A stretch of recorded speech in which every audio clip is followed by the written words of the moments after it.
15 বছর অপশাসনের শিকার পশ্চিমবঙ্গ, এটাই পরিবর্তনের সুবর্ণ সুযোগ। নববর্ষের শুভেচ্ছা জানিয়ে বার্তা প্রধানমন্ত্রীর, কার্যে ভোটাধিকার জবাব দিন স্বৈরাচারী শক্তিকে, সরব মুখ্যমন্ত্রী।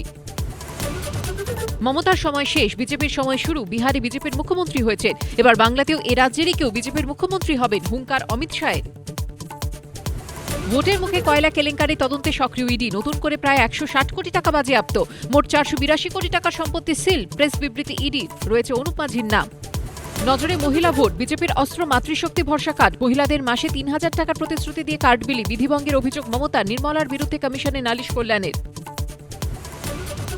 বেছে বেছে নেতাদের গাড়িতে তল্লাশির নামে হেনস্থার অভিযোগে কমিশনে তৃণমূল, চেকিং হোক কেন্দ্রীয় স্বরাষ্ট্রমন্ত্রীর গাড়িতেও, হুঁশিয়ারি মুখ্যমন্ত্রী।